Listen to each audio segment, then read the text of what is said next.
Je suis un opposant politique, justement, à Patrice Talon, qui est l'outil du néolibéralisme économique le plus dérégulé qui existe, qui a accentué comme jamais auparavant, depuis la période des indépendances, les inégalités sociales au sein de nos populations, qui, sur le terrain... manifeste comment?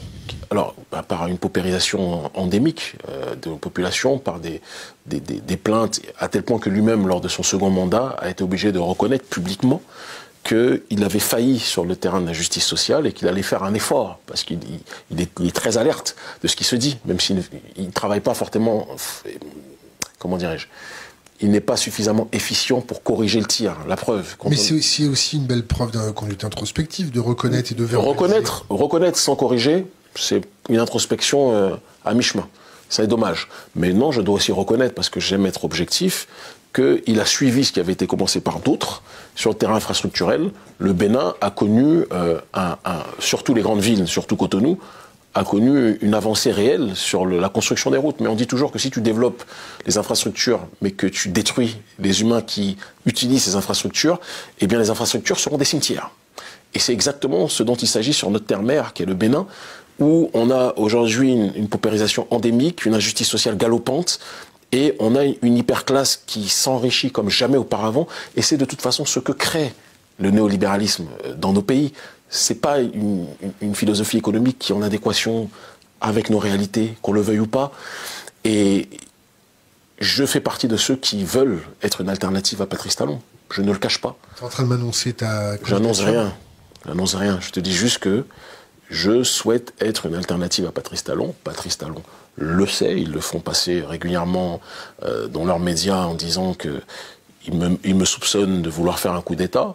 Alors, c'est peut-être leur mauvaise conscience qui les gratte, parce que on est dans un pays, au Bénin, où 90% du corps électoral est exclu. Les opposants ne peuvent pas concourir aux élections. Les seuls qui peuvent concourir, c'est un peu comme dans un combat truqué. Ce sont ceux qui sont choisis par le président. Si le président décide que toi, il accepte que tu puisses concourir, tu concours. Mais ces challengers les plus dangereux, il les a mis en exil. D'accord? Où il crée des campagnes de diabolisation pour en tout cas, leur empêcher de rentrer sur le territoire. Et dans des cas comme ça, quand tu n'as pas la possibilité de pouvoir avoir des élections ouvertes, quelles sont les options pour accéder au pouvoir? Moi, je ne le prône pas. Mais comme au Mali, comme au Burkina Faso, comme au Niger, si tu bloques tout, Talon arrête tout, tout le monde à tire-larigot. Là, il y a quelques jours, il y a un de mes proches, le général Louis-Philippe Oudénion, a été arrêté pour harcèlement par voie électronique juste parce qu'il critique la malgouvernance du régime. Moi, j'ai été arrêté... Tu critiques comment? De manière extrêmement polie et sourcée sur les textes de droit. C'est-à-dire que lui, c'est vraiment la personne qu'il ne fallait pas arrêter. C'était le chef de la gendarmerie nationale auparavant, qui est maintenant dans l'opposition, qui travaille avec nous, qui est dans une démarche de critiquer sur le terrain juridique les manquements du régime Patrice Talon, qui est dans une démarche de dire ce qui ne va pas. Il a été arrêté. Il y a un autre qui sont partis kidnapper au Togo, qui s'appelle Steve Amoussou, d'accord, qu'on soupçonne d'être un internaute cyberactiviste qui critiquait de manière très polie le régime Patrice Talon. Est-ce qu'il est financé par des puissances étrangères aussi? Aussi. MDR. Je ne sais pas à quoi le aussi fait allusion, mais il a été kidnappé par un... Est-ce qu'on lui a reproché d'être financé? Désolé pour la question. Pas à ma connaissance. Est-ce qu'on lui a Non. Non, pas à ma connaissance. Ils sont allés le kidnapper comme des lâches à 4 ou 5, non 4. Ils sont partis le kidnapper et puis ils l'ont ramené au Bénin. On vide la République de Gondwana, d'un humoriste qui est pas très drôle d'ailleurs. Comment il s'appelle? Je crois que c'est Maman, ou je sais pas comment il s'appelle.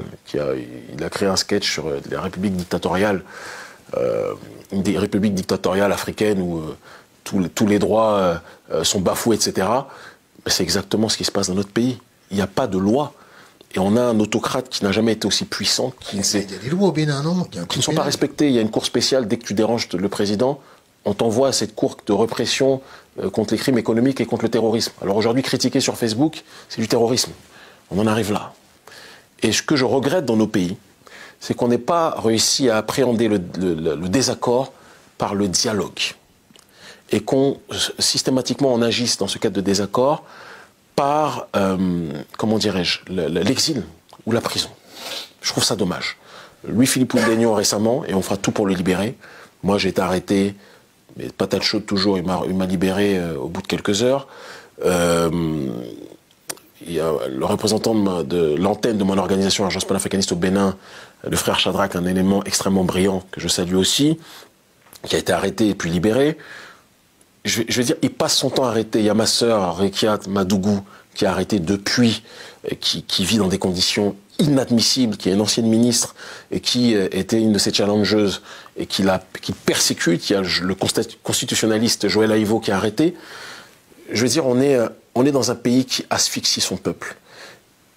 Aujourd'hui, les gens disent il n'y aura plus de place dans les prisons parce que Talon, il arrête n'importe qui, tous ceux qui osent dire que ça ne va pas.